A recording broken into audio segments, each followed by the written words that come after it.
this. I know guys who enjoy this kind of reminiscing. I don't do it.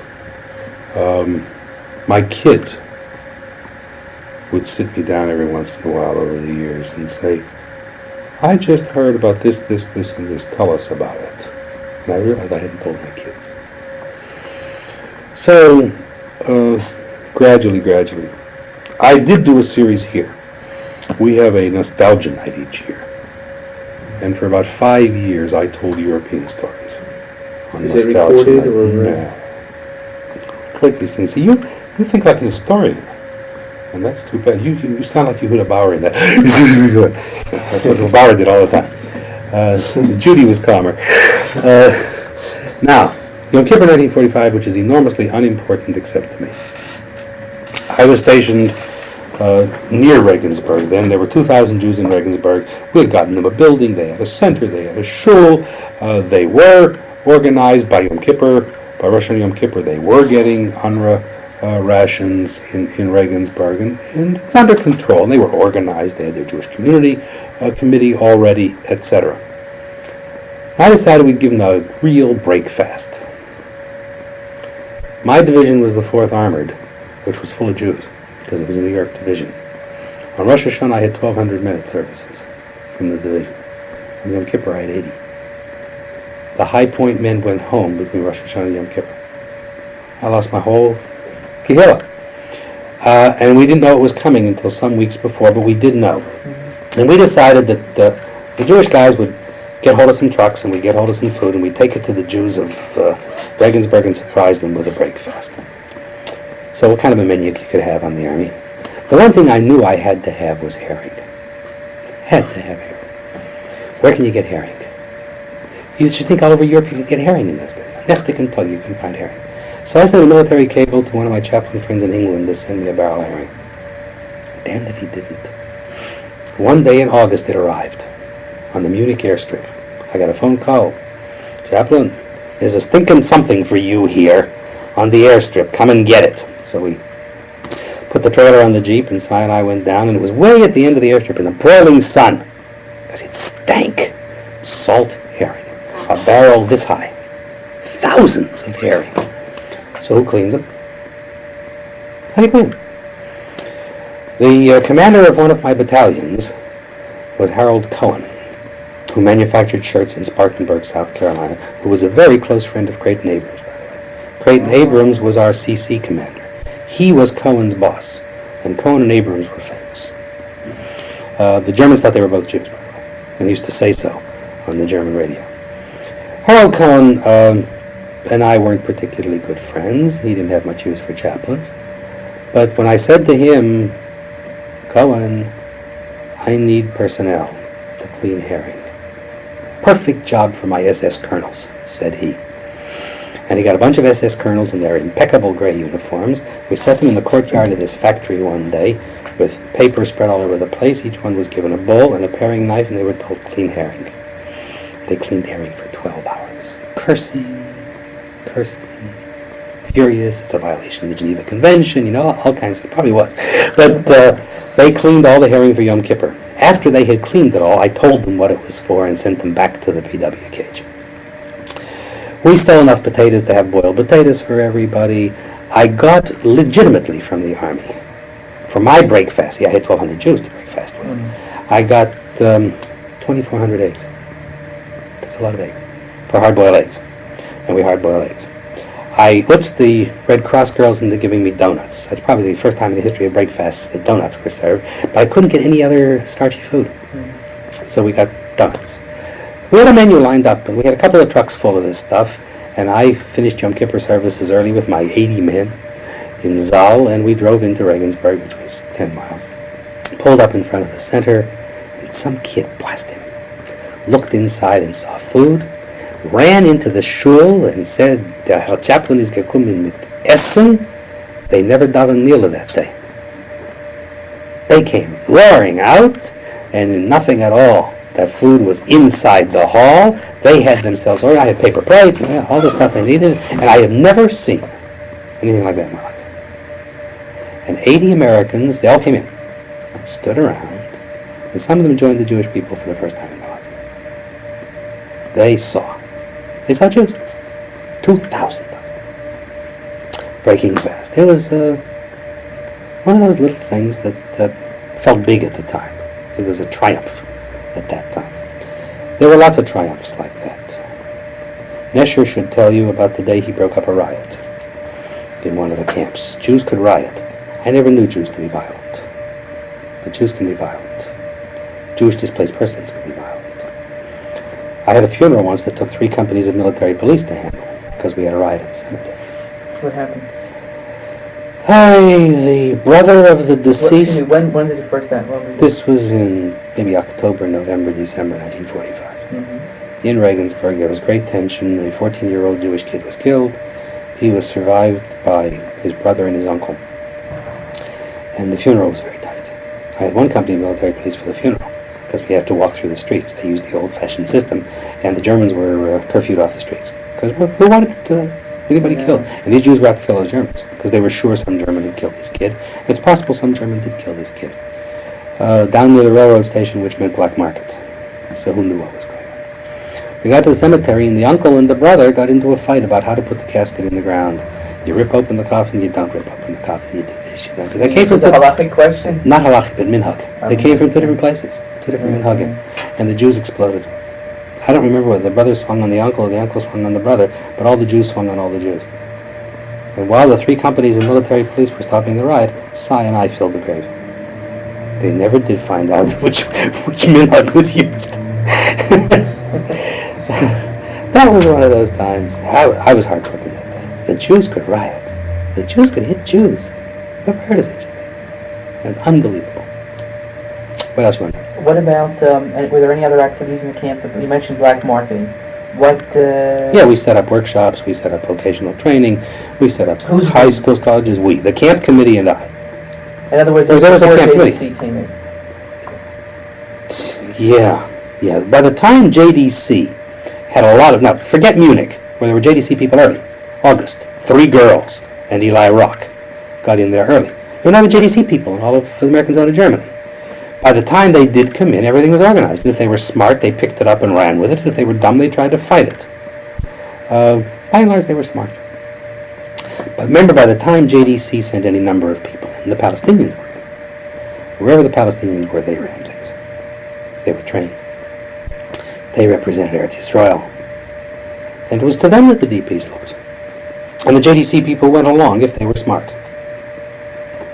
And many of them were smart. Because if you read the JDC material, you get the feeling that they were the ones that were the ones who were... Don't you expect that in Jewish life? Yeah. Did you ever read Nadich's book? Yeah. I think the proper title of which is Me and Eisenhower. It kind of sounds like Nadich did everything. That kind of self-interest I'm used to. I don't like it much, but I'm used to it. Because I don't trust me, I've never written any of this. By the way, I don't believe anything I've said. It's all romanticized. Yeah, I'm making it up. Because that's what happens over the years. I have a deal with my wife that any time I tell a story out of the past, any part of the past, it doesn't sound like she remembers that she's supposed to tell me. You get an ode to romanticize it.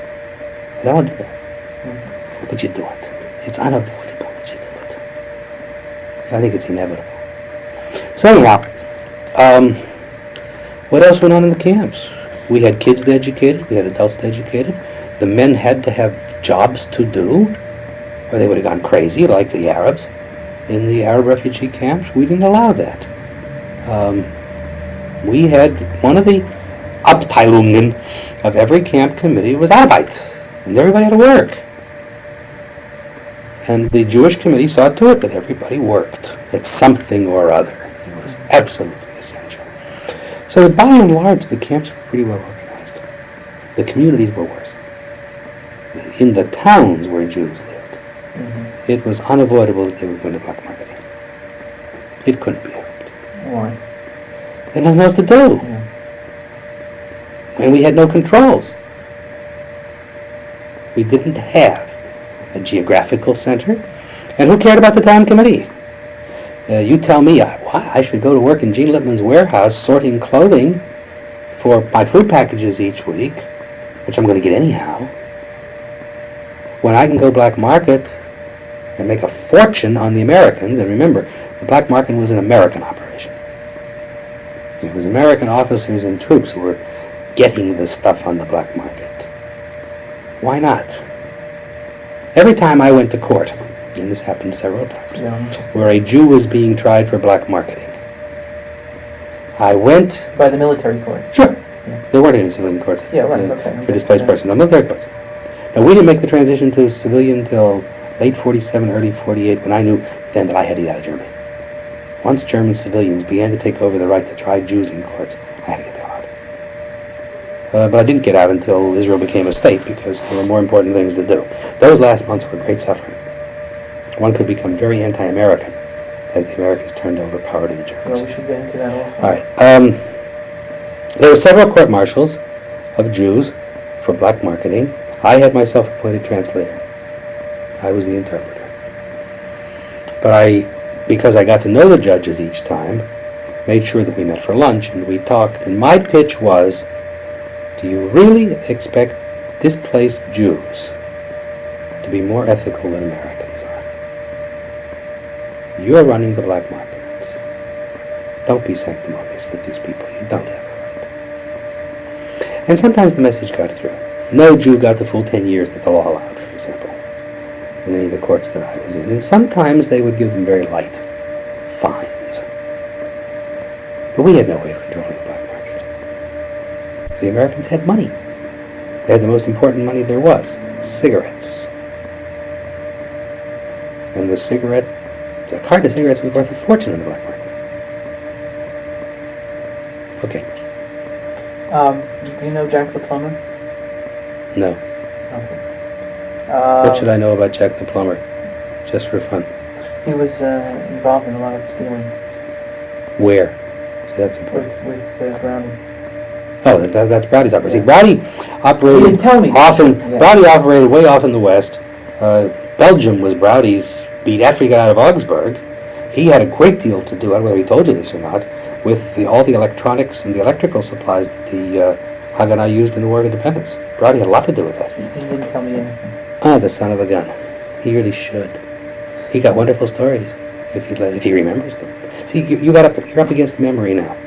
All of us have been living a long time since these events happened. Mm-hmm. Were there any other efforts that you had to make in order to smooth the relations between the DPs and the army? Yes, but they were local. For example, I'm interested in... Military government people were people. Right. The Jews were dirty. The Jews were nasty. The Jews talked this awful language that nobody could understand. The Jews were nudging all the time. Every time you turned around, the Jews were demonstrating. Can you give me specific making demands. Yeah, in Regensburg, every month of the Donnerstag, I had to go to the military governor or to one of the members of the military government staff to say, quit harassing these Jews, leave them alone. I know they're no good from your standpoint. I know you're not supposed to like them, but at least leave them alone. What were they doing? They'd raid the Jewish center looking for black market materials. They would, the Jews wanted to print something, they'd put it on the back burner and let it sit there. They wouldn't give them permission to print. If we had trouble getting anything that we needed, they weren't harassing the Jews. They were just treating them like you treat natives. It's the British who taught me that. When I went to Palestine for the first time and heard a British officer talking about the natives, and it percolated through my thick head that he meant Jews, I almost died. But that's how Americans treated Jews. The consular officials were particularly rough.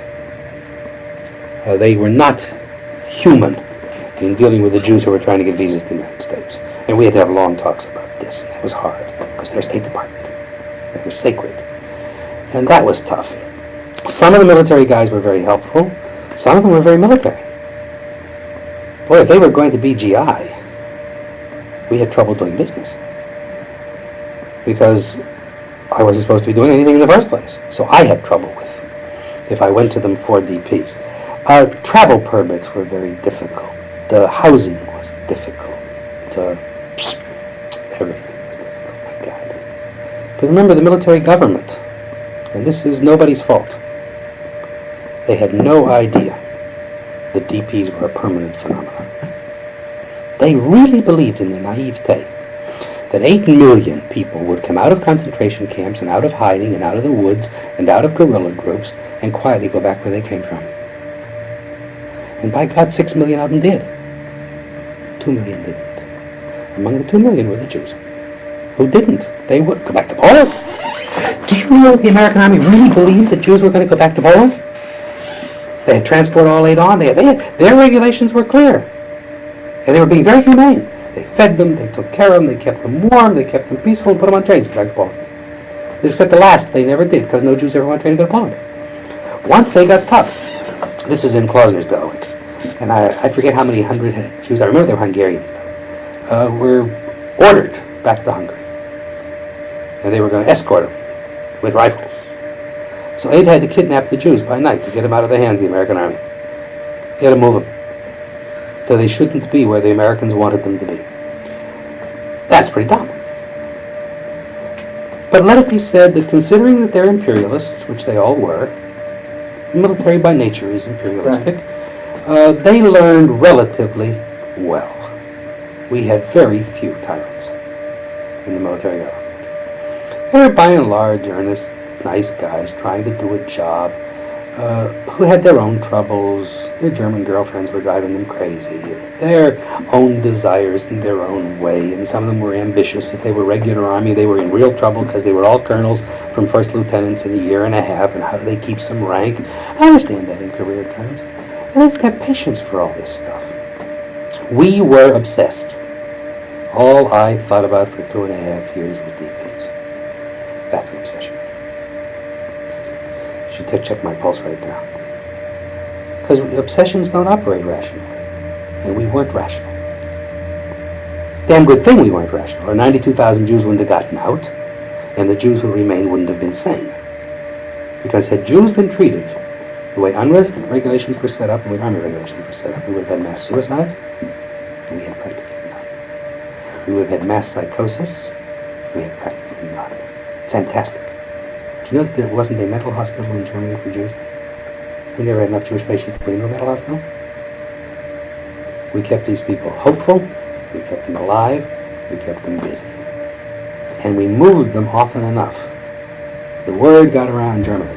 A transport left. Could have been a transport of 300 people, with 40,000 Jews sitting there or something like that. But there were transports coming. And we sometimes send transports to Marseille when there were no boats. Because the time had come to get a transport out. Those Jews had to know there was help. That's probably the most important thing we did. All of us. All of us, meaning? All of us, meaning the Palestinians first and foremost, the chaplains second, the JDC once they got going. You know, I'm not a JDC hater. The first months were hell. They really were. They were terrible. But once they got going, they did all right.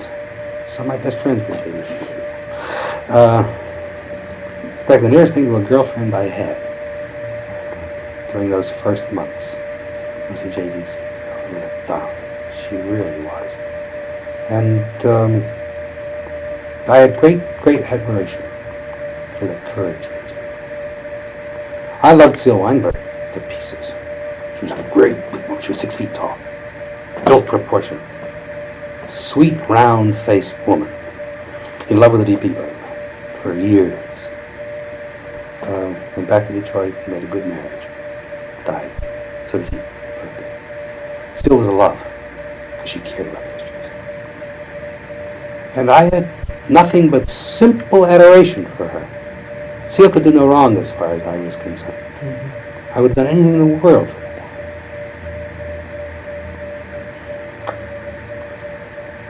Ann Lipa. You should interview. Borden. Yeah. You already have cut her on your list? Yeah, she's on my list. Okay. But how do you get her name? Curious. Levi Becker. Ah, good for Levi. He has a long memory too. Levi did a good job. He's very modest about that. Levi did a very good job. Levi liked these Jews. Sure, he's modest. He was early. He had nothing to deal with. Poor Levi. You know, how can you give when you got nothing to give except yourself? Levi knocked himself out. I have great regard for that guy. Haven't seen him in years. Never seen him. But Ann Lipa Borden... The World Jewish Congress. No. Ann Lipa Borden was something else. She's a crazy girl. She hadn't got a stitch of good sense. But I can remember her sitting there sewing Abe Klausner's buttons for If you ever have to go to Israel, I am. Rivka Lyons Bar David, whose name is not Rivka Lyons, Rivka Lyons Bergman. Right down. Rivka Bergman. She is head of the nursing school of Tel Aviv University, I think. But ask anybody for Rivka Lyons Bergman, a nurse, and you'll know. She came in from Palestine, she's a Canadian, came in from Palestine to do nursing. Unique woman. Really unique. I haven't seen her in years either. Bergman's her married name. Great woman. She's around. When you get to Israel, be sure you interview Ephraim Dekel in Tel Aviv. He has a book now. He's got a bunch of books, but he's still got stories he hasn't told. Far more important is Ephraim Frank, who has never written anything down. He's at Givat Chaim. His wife was a shlicha in our group too. Her name is Chana. And she tells stories that are worth hearing. A very interesting guy in the same kibbutz. You get a mint of information at one kibbutz. That's why it's my kibbutz, by the way. I always go there in Israel, because these are my friends. Yosef Horowitz, in the same place, was in Frankfurt. And he hunkled and munkled on the high levels. He dealt with some of the headquarters people in ways that nobody else could. Interestingly enough, it was going home for him. He's the son of the Frankfurt rabbi. Very interesting how, if he would ever tell you how he felt, it's very hard for Yosef to talk about feelings. He's a head man. But maybe he'll do it. It would be good for his, tell him I said it would be good for his grandchildren, of whom he now has some, if he would open up and talk about how he felt going back to Frankfurt. Who else should you talk to?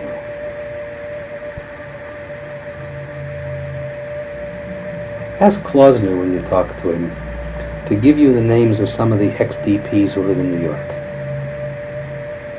Ask Nesher, and you have to see him in New York. He will not be in Israel for the next 2 years. Mm-hmm. Ask Nesher to give you the names of some of the ex-DP leaders who are in Israel, who are worth interviewing, as long as you're going to interview Israel anyhow. Well, I'm studying them. When do you go? I have to go back January, I believe. So it's all get everybody as soon as possible. Yeah, your degree is there, isn't it? Yeah. I have This an MA thing from that the you're doing. University, now I have my PhD.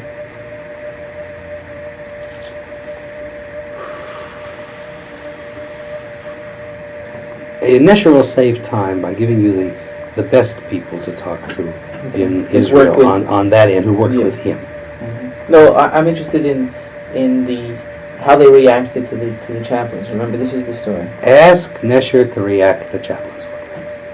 You'll be hilarious. Ask him to react to me in our first meetings. I was the first chaplain he ever met. Okay. And he's hilarious. He will imitate for you how I sounded in Yiddish, and then how he felt about a Jew who could talk Yiddish that badly. And those things matter. How would you like to try to talk to the one Jewish chaplain who refused to have anything to do with it? Yes, I would. I don't know whether he'll talk to you or not. He's one of many, but No. several. I only know one. Who? Joe Messing is the only one I know of. I know. Joe Messing is still in the Army. Mm-hmm. He's a colonel. Last I heard, he was stationed in San Francisco, at 6th Army headquarters there.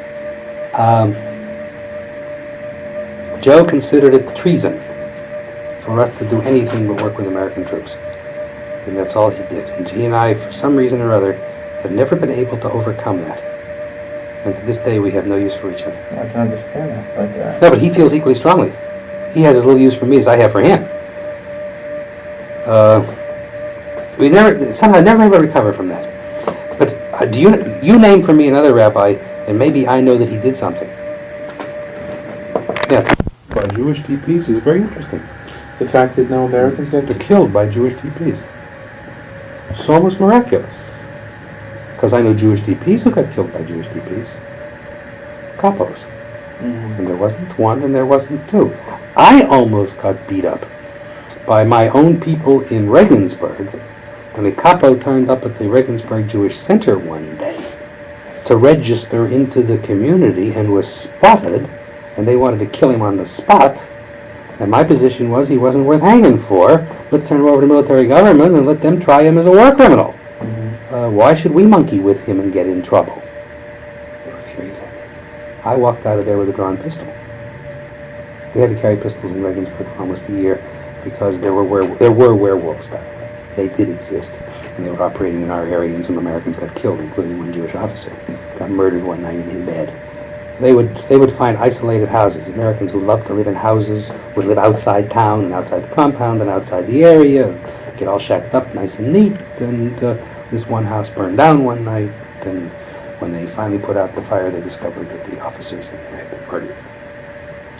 So we all were required to wear pistols. So I walked out of the Jewish Center of Regensburg one day. She was the people I cared most in the world for, without pistol, because of this lousy little Jew who had to be turned over to military government, because we weren't going to screw up the whole Jewish community by having him killed. At Pilsen one night, though, they did kill the Jew, tossed his body over the wall. Why? Because he was a capo who wandered into the Pilsen camp. Andy called me about 5 o'clock in the morning and said, you better get over here, I think we got trouble. And sure it was trouble. We had to figure out a way how to bury him without anybody knowing it. Everything that could happen, my friend, happened.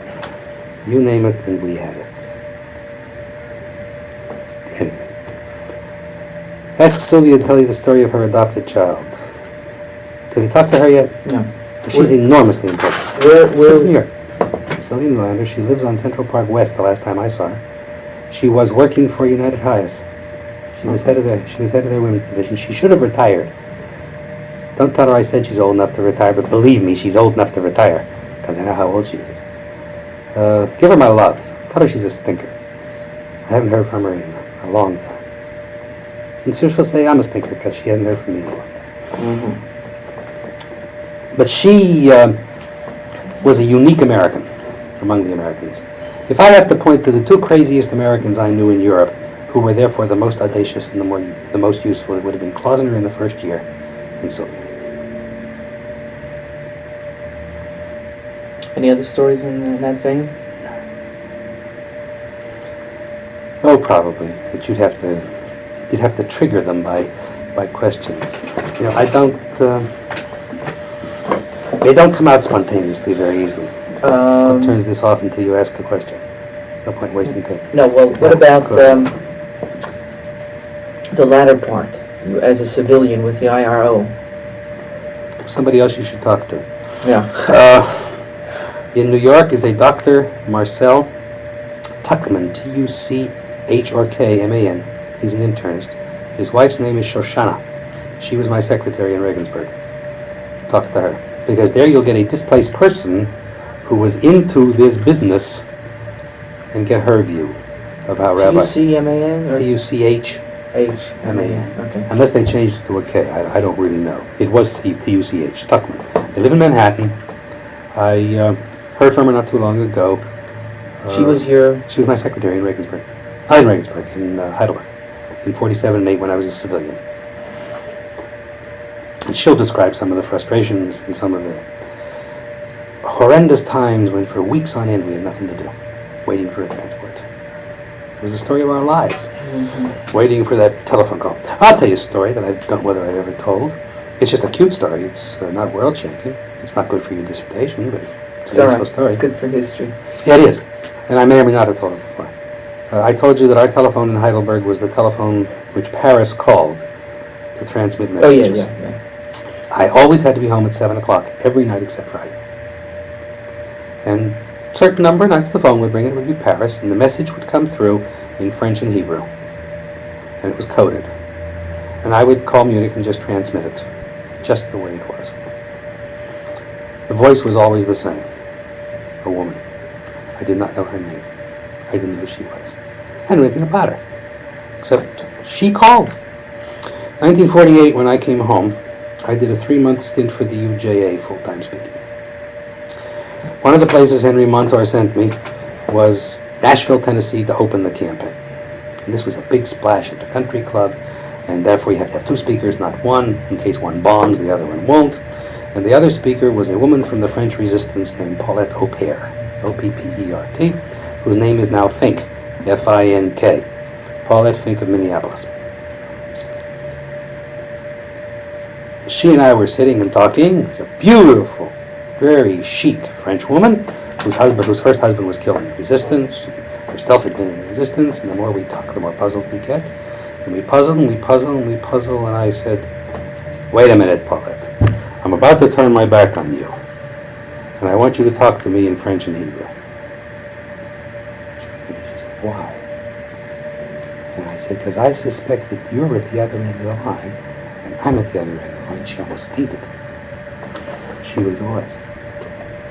For all those months, she had gotten messages from the office in Paris, and she had access to a telephone that could get through to Germany. I don't know why. Do you know what her husband's name is? Now? Yeah. What the hell is famous? Oh, all you have to do is check the Minneapolis Jewish community because he's famous. She has been the National Women's Chairman of the UJA. He is very active. From UJA? Oh yeah. Just ask about Paulette Opert Fink of Minneapolis. They'll know her. And she's got stories. Now, she will tell you some things, pleasant or unpleasant, about the chaplains who worked in Paris. And I don't know whether they'll be pleasant or unpleasant. I just plain don't know. She may tell you stories about Nadich which would make him useful. I don't know any stories about Nadich which would make him useful in Paris. I just don't know them. I don't know those stories. From my standpoint, he was wasting our time in Paris. Why? Because he wasn't doing what we needed. What did you need that he didn't? We needed support. We needed the army, which was still in Paris, remember. It hadn't moved into its Frankfurt headquarters. We needed all kinds of stuff in, and he wasn't helping us. I had the impression he was spending his time with Jimmy Rothschild, enjoying himself. But those are very important accusations. I'm making serious accusations because that was my feeling then. I can't remember specifically what he would have been asked to do, except that all of us This was the general hated feeling? his guts. Oh yeah. Nobody had use for him. Nobody. Now the chaplains. I'm talking among the chaplains. He was not our boy. We did not let him very far in because we didn't trust him. Now that was our feeling. You print that and I'll break your goddamn neck. But it's worth checking in to see whether any of the other guys can tell you good things about Nadich. I love it. I would love to hear some good things about Nadich, aside from his own book. Paulette may know something, because she was there. It is possible. And that would be nice, to be able to say something good about Judah. I've never had anything to say for him ever since, either. I don't like him. And I'm sure it's a throwback to Paris, when he was haughty and arrogant, and traveled only with this upper crust group. Ben-Gurion had no use for him. And Ben-Gurion really needed him in Paris. Now, it wasn't until Judge Rifkin came in that things began to happen in American headquarters, as far as I'm concerned. That's my memory. That's my memory. Yeah, my hero is Judge Rifkin. Now, Judge Rifkin may tell you of things that Nadich did that helped him set it up. Perfectly possible. And I'll believe them. I won't argue about it. I'm going to tell you what I know. I'm going to tell you my memories of our not getting from Paris what we needed in the way of help. In other words, when you spoke to Nadich... I got nothing from Nadich. Nadich wasn't given anything. And you know other chaplains who felt the same way? All of us who were together then. Ask Abe. Thousand. Yeah. Max. Whoa. I would assume that Browdy would have had no use for Nadich. Just assume it. But you could ask him if you ever can find him. I can find him. Can you? Yeah. Next. We were talking about... I'm through with Nadich. There's no more to say about it. It's unpleasant. Because I can't say anything good, so what's the point? I can't say anything useful. I can tell you my rememberings of both Arthur Greenlee and of Nadich were unabashed black. And I yelled at both of them in Paris. You gotta help us. We're sitting down, and mostly then... When was this? What year? November 45. I can tell you exactly when it was. Yeah, what was the incident? There was a gathering in Paris of all the chaplains in Europe. There was a huge memorial service on November 11th, 1945. And we all got the right to get orders to go to Paris, and I went. because I was fuming by this time. He never answered letters. Greenlee didn't answer letters. We weren't important enough even to answer letters from. Sitting over there, I was at the end of the world, remember. Why didn't you write back to... I was the furthest east of all the chaplains, Yeah. in Czechoslovakia and then back into Eastern Germany. I had everybody in sight. I didn't see anything in JWB about that. Nah, JWB had nothing to do with this. Well, what about the chaplains? The Uh, chaplaincy? You mean Phil Arya Lev Biden? or- No, Arya Lev I wouldn't have trusted at that point. I didn't trust Arya Lev till he came to Europe. Uh-huh. Remember- He just came in, right. Yeah, that's... We had no way of knowing who to trust and who not to trust. I didn't know Arya Lev. Is that why most of the chaplains did not write so much? Sure. Well, who's to write? We sent our letters out for our packages and we sent our mail.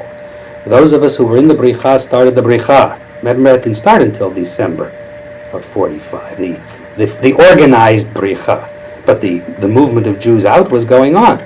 I don't know how many thousand Jews had gone from Czechoslovakia to Austria on those blasted trucks of ours by then. But the Jewish Brigade was running it. And we took our orders from Choter Yishai, who's a nice guy, by the way. If you haven't met him in Haifa, you should. Because he's got a head full of this stuff. I think he wrote something. I think he wrote reminiscences that you ought to look at. And he was good. And he did a job. Meanwhile, we're writing to Paris. I'm writing to Nadich, who was, after all, the senior chaplain of the command. No answers. The JDC people are writing to Greenlee. Don't get answers. What do we need? Then we needed supplies. We had no idea how many Jews were coming in. We didn't have... Well, the one thing they did, and did very well, I just found out who did it, by the way. They did organize the service for getting names. They put out 5 volumes of mimeograph stuff, a copy which I don't have, I regret to say. Just for memory, I don't have it. Sure, I should, I don't have it. And they organized the Paris office, and interestingly enough, the woman who did it for the first 6 months in Paris is the executive director here of the American Civil Liberties Union. And I'm the chairman. And Florence and I just found out that that's where she worked. As I just found out that she worked there about 3 months ago. We were having lunch together one day, and she told me that she did that job for Arthur Greenlee until she couldn't stand it. She was going crazy, writing all those letters saying, "I'm sorry, we can't find any of your relatives." She was going out of her mind. Yeah, I'm sure. So she had to come home again. And but that they did very well. But what we needed was stuff. We got little babies in no diapers.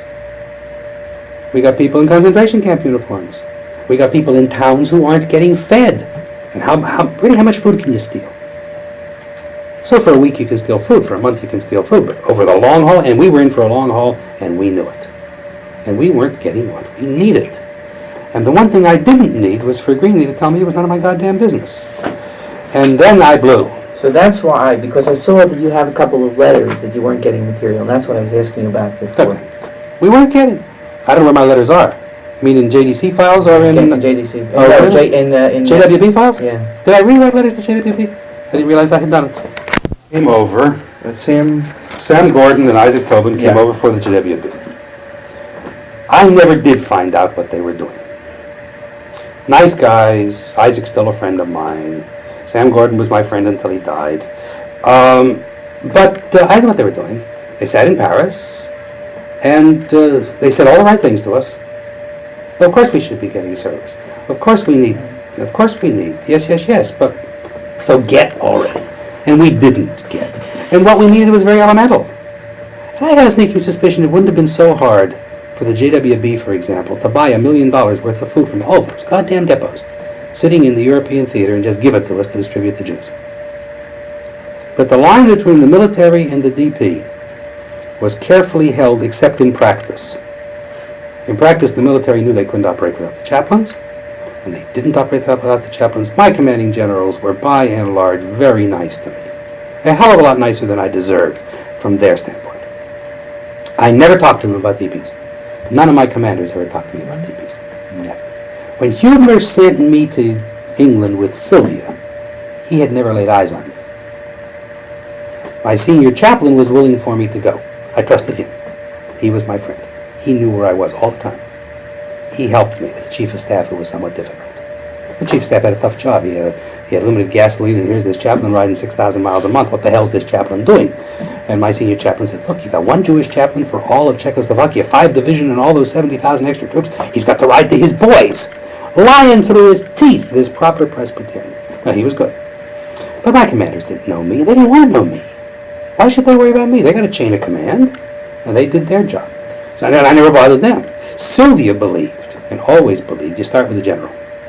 She called herself Sylvia Tell It to the General. And she drove Hubner crazy in Czechoslovakia. And that was all right. She could work her way. She was a civilian. She was Red Cross. And she had her particular brand of protectia, whatever it was. I was under his command. And a first lieutenant, later to be a captain, doesn't go tearing up to a 3-star general. You just don't do this. So I worked my way. She worked her way. It worked out fine as far as we were concerned in Czechoslovakia. In Germany, my God, my commanding generals changed so fast in the 4th Armored Division, I can't remember who they were, because the division kept reorganizing and breaking up and reorganizing as people kept going home. And that, so I didn't have to deal with commanding general. I never met the commander of the 9th Division until the day he bawled me out for doing something that hadn't happened when I was under his command. But he got orders to bawl me out, so he bawled me out. I got a reprimand in my file. An official reprimand. No, in my 201 file. Oh. I have it at home. An official reprimand for sending illegal mail. I got it after we stopped doing it, because the system had started to work. The generals, I didn't have to monkey with. But they knew what we were doing in general. Of course they knew. If the DP camps were quiet, they were glad. If the Jews weren't giving them a hard time, they were grateful. So it wasn't out of love of the Jews? No, why should we expect an American? No, I'm not expecting that. I'm just asking. No, it wasn't love of Jews. Okay. There was a reaction to the Shoah. Okay. Well, unquestionably. All right. Unquestionably. There were sensitive people in the army too, and of course the Shoah hit them, and they did have compassion for these people. But they had a job to do, and I must tell you that administering Germany that first year was not easy. I'm sure. It was a hell of a job. We didn't have experience in this. Sure, we hadn't conquered a country for a long time, and they were sitting. And we didn't have the Russians on our east ever before, with those complications. From the day that the Cold War was formally declared, and I have recorded somewhere what day in August 1945 it was formally declared, all our passes were revoked, and we were forbidden to talk to Russians. But one day, one fine morning, all relationships with Russians stopped. All this buddy-buddy stuff had been going on. Stopped. But from that day on, life was hell in Germany in dealing with all kinds of problems. And then once Czechoslovakia got taken over, one of my whole means of operating was taken away because we couldn't go back into Czechoslovakia. What's next? Anything more about the latter period of time? Now you're interested in that latter period of time. It's hard, that latter period of time, because there was so much sitting around. Let this be said. The fact that I was a rabbi in that latter period of time is absolutely irrelevant. That I have to say. Because my dealings with displaced persons during that latter period of time had only to do with their getting out. I represented Palestine that latter period of time. There had to be an American doing what I was doing, no question. But that he had to be a rabbi, no. Okay, so I just happened to be it. Because General Mickelson knew me already, because Chaim knew me already, because I was there, because I didn't want to come home, and I didn't want to come home. Because I had a strong feeling, and this may be an historic footnote, that if I was to stay married to my wife, she better get to Europe. And it's interesting that the overwhelming majority of the Americans who worked in Europe broke up marriages. Had a very bad... The American Jews who went into Europe and stayed as professionals and left their wives at home because that experience was so overwhelming that you could never again bridge that gap with a spouse. And lots of marriages broke up in Europe because life was kind of hefker. The hefkerut there was very great. We're the only people we know who kept our marriage on a very even keel. We decided to have our second baby while we were in Germany. My wife came out very pregnant. You're talking about? No. I mean of the second period, please. Oh, second. Remember, in the second period, the chaplains almost didn't exist anymore. Yes. By late 47, 48, no chaplain was playing a major role by then. Browdy wasn't the chaplain anymore. Mm-hmm. So then it's really, I shouldn't concentrate from 47 on. No, I think not on chaplains. If you're still interested in rabbis who are doing crazy things, you still have your Browdies, and Klausner was still over there in 47. Mm-hmm. He came back, and he was still a chaplain. He was not important in 47 or 8. He was a very frustrated man. He didn't quite know what to do with himself. A number of guys came over. Can you imagine Abe Klausner being stationed in Kassel? But that's where he was for a period of time in 47. And he went out of his mind because it was a new world. You know, everything gets institutionalized eventually. And the whole DP program got institutionalized. I was lucky. I got into an institution that was doing important things. And I did some of them. I wasn't as important in the scheme of things in 47 and 8 as I was in 45.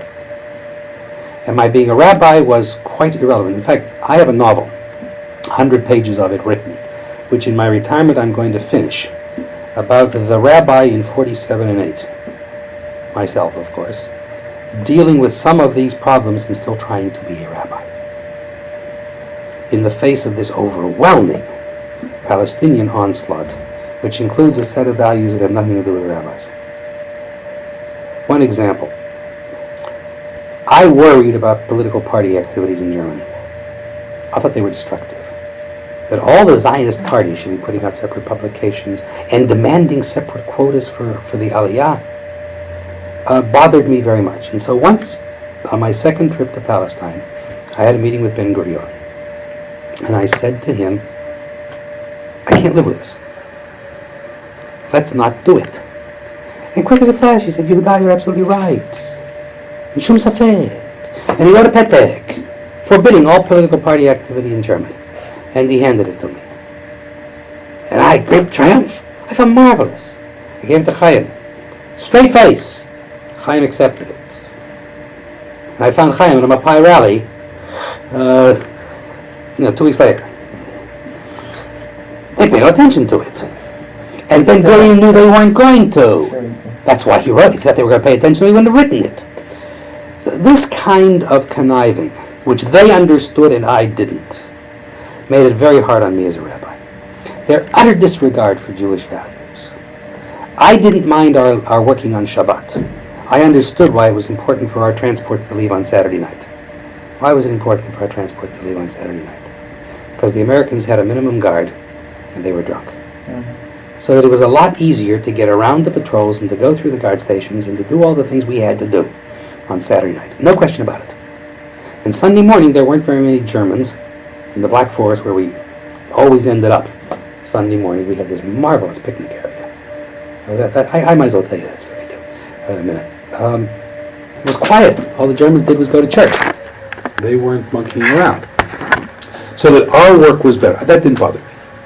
To break Shabbat for that, it's all right. The Shat HaDachak and the Dochat Shabbat, it's all right.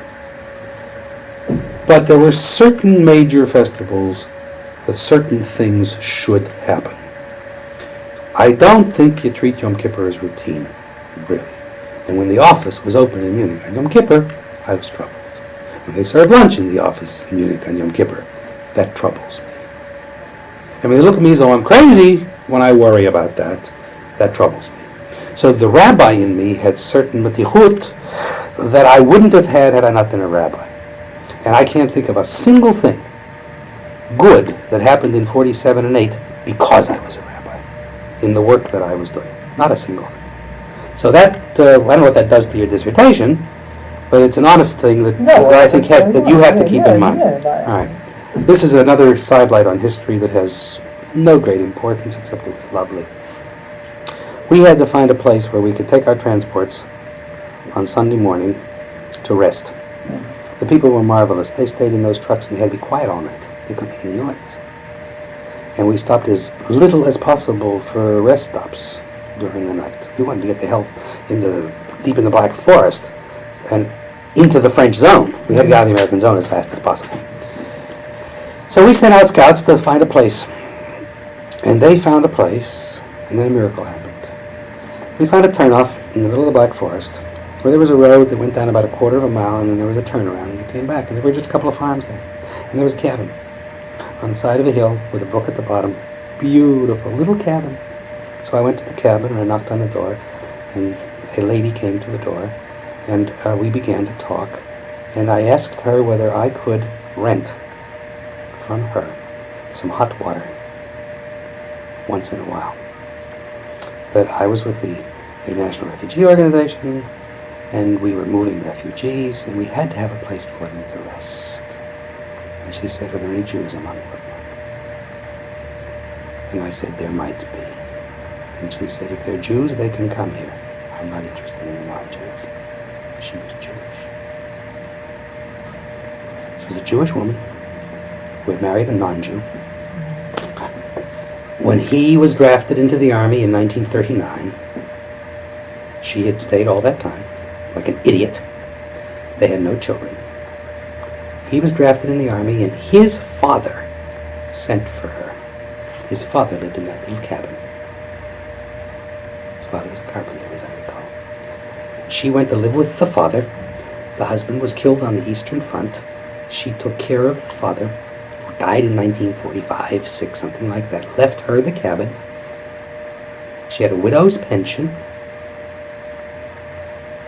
And that's where she decided to live out her life, because none of the neighbors had turned her in. And they all knew she was Jewish. This is so deep in the forest that the women walk around in medieval costume. Not for tourists, because they never got a medieval costume. It's so deep in the woods. No, it's nowhere. It's off a dirt road, off a dirt road, off a dirt road. Have you ever been back? No. I haven't been back in that part of Germany. I've only been to Germany once, since '48, because Ephraim, Frank, and Chana were stationed in Frankfurt. He does restitution work. He's a restitution lawyer, though a kibbutznik. And they were in Frankfurt. We were on our way back from Israel, United States. We dropped off in Frankfurt for one day, and I drove my kids down to Heidelberg to see the house we used to live in. And I'm glad I did it, but I was very uncomfortable all the time. A prosperous Germany, I suppose, is a good thing. But I have trouble with all Germans over the age of 45, whom I don't know to be friends. And that's my hang-up. I'm entitled to it. Anyhow, this woman was marvelous to us, and all of our transports from then on stopped at what was called the picnic grounds. And this woman and my wife became friends. No, I have not been back. And no, she wouldn't tell me her name. She wanted to be unknown. I said, "This is what I can do for Jews. I've never done anything for Jews all my life," she said. "I was never a Jew. I'm Jewish. And I'll never do anything for Jews again because I'm here. I'm not going to leave here. I'm content here. My life is here." This could she could do for Jews. Well, she's great. All we had to do was let her know we were coming, which scared me. What if she was lying? Sure. So we decided to try it once and see what would happen. We told her, we sent our motorcyclist in to tell her, and then he stuck around to watch. Would she do anything? But he stayed there until the transport came. All she did was cook up tons of hot water and cereal for us. We used to leave cereal with her. She'd cook up cereal for people. She was great. Couldn't have been better. That's a nice story. Next. Anything? You finished? What? Any other? Hey, I'll keep saying no, and you keep triggering off, and there will be more. There's no end to this, and you know it. So I wrote a letter demanding supplies. Oh boy, that brings back a lot of memories of Phil. See, I knew Phil Grobark in Fort Worth, Texas. You can turn this off. All right, Lev came in. We had this meeting. This is 1945. This was, I don't know what month in 45. You'll have to figure that out. I don't. I don't even remember where it was. That is, whether it was Munich or Frankfurt. I haven't the foggiest notion. Yeah. He came in, and we sat, and he said, "I don't want to know everything." Luckstein said the same thing. "I don't want to know everything." By the way, the Luckstein and Lev meetings were 2 different times. Yeah. I'm sorry. Yeah, I know. I realize. These are 2 different occasions. Yeah. Lev came first. Lev came first, and Luckstein came later. But I think Lev came with Luckstein again when Luckstein came. I'm not sure about that. My memory isn't that good. But Lev said, "I don't want to know everything. Not your job to tell me everything. I don't want to know one thing. What can we do to help?" And they couldn't do the important things. You were in the field, and he's the Yes, first I one to was. say that. Yeah. The JWB wasn't in a position to do the important things. They would have screwed up their primary mission, which is to serve the military. What we did ask was, don't get us in trouble. Which they did. Don't ask too many questions. If any questions do get asked, be smart. And if we get into trouble with the military, we expect support. And he did all of those things. Now, with Arya, I have no complaints. Incidentally, over the years, I have no complaints with Arya. He's his own kind of nut, but he's been faithful. Lookstein was faithful. He came in and he said, I can remember Lookstein's first remark. Just flashed into my head. I haven't thought about it in 20 years. He said, gentlemen, I want to ask a question. I want you to answer the question. Tell me, are you spending 25% of your time with troops, 10% of your time with troops? Some of the guys said 25, some of the guys said 10. He said, thank you very much. He said, I want you to know something, gentlemen. My report to the Army, I wrote on the plane coming over. Now, he said, tell me what's going on. Whatever you want to tell me. And none of us felt the need to tell him a lot of mices. We were all too scared. And second of all, this whole business of romanticizing bothered us. Well, what about the guys who did write? Who wrote? How much? I don't know. See, I don't know who wrote. I don't know who those guys are. I don't know whether Manny Shank, for example, who was my predecessor at the 4th Armored, ever did anything or not. Manny played it very straight with me. He says, you're coming in here, you'll do what needs to be done, I assume. I heard what you were doing in Czechoslovakia. You'll do what needs to be done here. Okay, Manny. So, Manny, it was that casual. It had to be. Did Manny Shank write 1,000,000 letters to the JWB telling every move that Manny Shank made? I don't know. If he did, Gesundheit, hey, that's Manny's business. Anybody else who did, Gesundheit, hey, that's their business. No, I'm talking about to the Jewish press. To the Jewish press. I got into the Jewish press a couple of times, once because I opened my big mouth in Israel and complained about a military government officer. I was asked if any military government officers were anti-Semites. I said, by and large, they were pretty good. There was one son of a bitch in Egenfelden, I even remember the town, who gave us a hard time in connection with this and that. That made the Jewish press all over the world. God help me. And I was afraid I wasn't going to be allowed to go back to Germany, that all hell would break loose. But nothing happened. I guess the command wasn't reading the Jewish press that week. But by and large, we managed to keep out. Now, I wrote a series of articles, which by golly I had just not thought about for years. There was an American Haganah paper. It was called Americans for Haganah. And I was its European correspondent as part of my PR work. You can find a file of those somewhere. I don't have them. And you'll find my articles. But that was at that later period when my being a rabbi was irrelevant. But that exists. That's on paper somewhere. Damned if I know who would have those. Rudolf Sonneborn will have them if you can get to Rudolf Sonneborn. Give him my best. Dear old man. Very sick old man.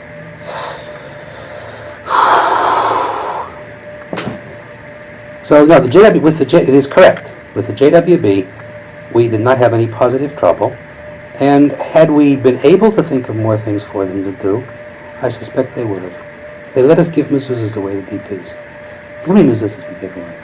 Would you believe that in World War II the JWB gave away more than 5 million mezuzahs?